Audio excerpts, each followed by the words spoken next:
Have you ever wondered what it takes to be an automotive engineer? Today, I'm talking with Esther Unti of Lucid Motors, and in her words, I am an assistant chief engineer on Lucid's midsize CUV program.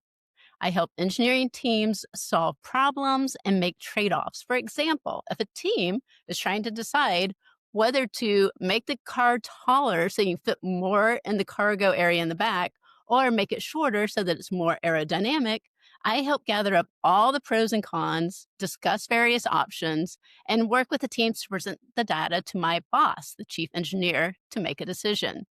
So, welcome to my library. Have a seat. We're going to have a great conversation. And Esther, the first question I would like for you to answer is, what skill do you have that would win you a weird world record? I think for me, it would be making a healthy and tasty meal out of any ingredients.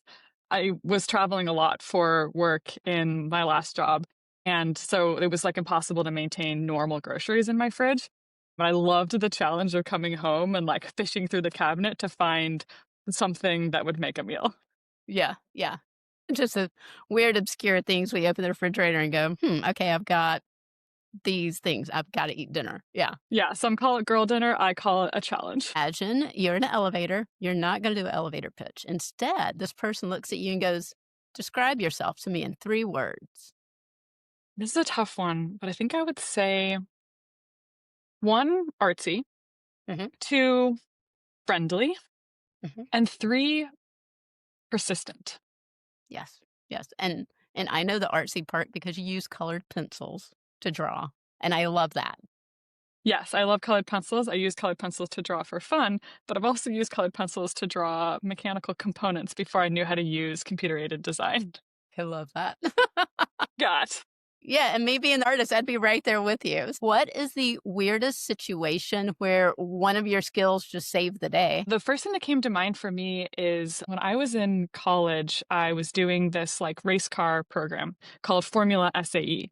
And we were at competition at the end of the year with our electric race car, and it kept having these faults whenever it accelerated hard. The leading theory amongst us uneducated college kids was what's called electromagnetic interference, which is kind of thing that you think is happening when you can't figure out what actually is happening.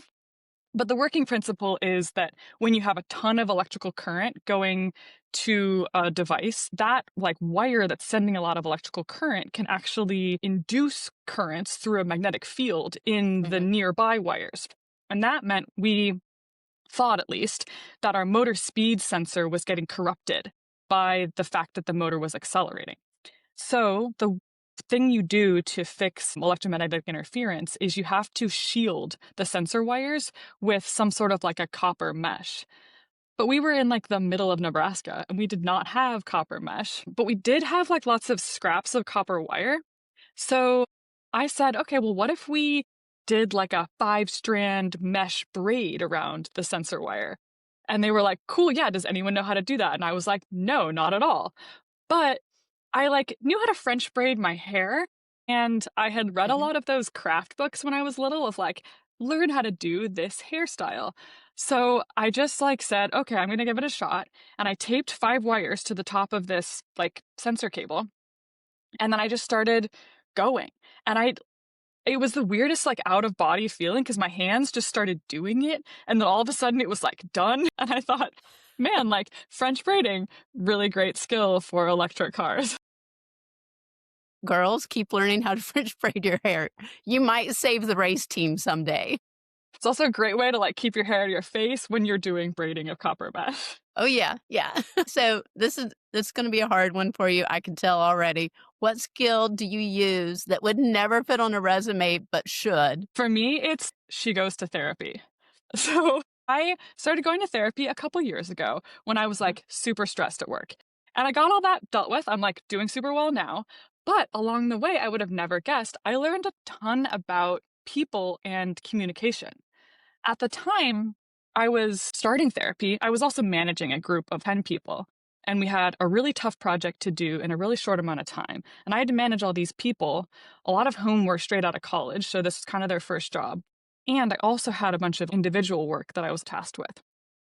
It was a job that took a lot of emotional energy. And I was kind of struggling with that. But through therapy, I learned not only how to deal with my own stresses, which was super, super useful and recommended to anyone, but also how to get a message across to people. How, like, the timing, the delivery, and the content of a message all affect the way that it's received. How to sit with other people's discomfort. If somebody is maybe a little bit frustrated with the situation, I can offer solutions and make changes to my actions, but I don't need to dwell on the past or feel like I messed up for too long. And I even got to teach some of my team members some of the skills I had learned in therapy, like I statements where you say I feel blank when blank, I need blank, as a way to sort of not point fingers or anything, but just state your needs and see what you get. So totally, that was I mean, I wouldn't put goes to therapy on my resume, but honestly, I kind of would hire somebody who did. Well, that also probably helped teach you how to manage 10 different personalities too, because that is So a much so. lot of personality. Yeah. Mm-hmm. This one you're gonna love. In book number 2, Addie takes on learning how to build she's inventing the e-bike out of scraps.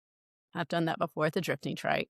And then she goes and volunteers with her favorite neighbor, Mr. Collins, and fixes his lawnmower so that she can mow his grass for him because she just wants to do that. So there's all this hands-on, asking a lot of questions. Why did this work? Why isn't this working? When did curiosity actually help change your path? So that whole why is this done the way it's done? Why do you do this? How do we make this lawnmower work?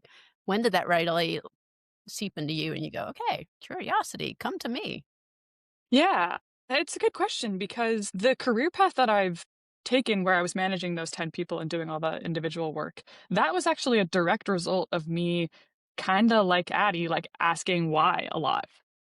So when I was younger, I read every single one of the 64 original Nancy Drew books. Now, I don't Yeah. know how many people still read Nancy Drew books, but basically, if you don't know, Nancy Drew is a detective who solved mysteries with her two best friends. I kind of wanted to be Nancy Drew, but I didn't end up pursuing a career as a detective. I pursued a career as an engineer. And when I first got out of college, I was working as a suspension engineer at Lucid Motors.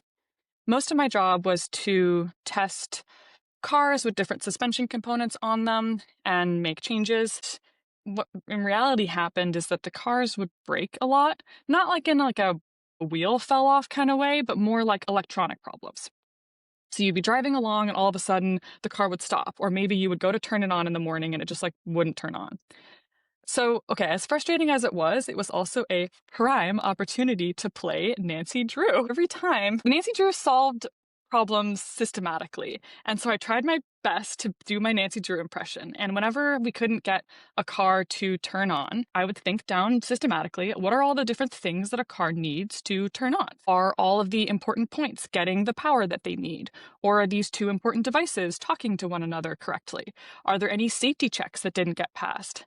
And this curiosity for figuring out what's going wrong with these cars and solving mysteries systematically ended up kind of earning me a bit of a reputation for fixing cars, which shortly after kind of converted into the vehicle controls team, asking me to start doing more than just fixing the cars, but also tuning them. The feeling of how, when you press the accelerator pedal, tuning how much power the car makes, which shortly thereafter turned into my new career. I ended up hiring a team full of engineers, and now there's a whole team doing that kind of tuning.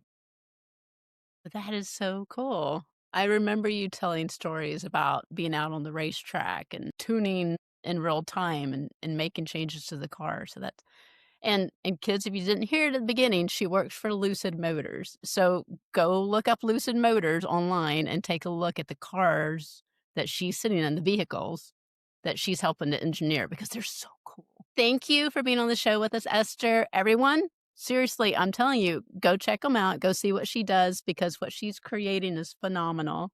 And thank you for watching Books That Build Skills. If today's story sparked an idea, or it gave you courage or helped you to see the impossible become possible, then it did its job. So remember, skills aren't born, they are built.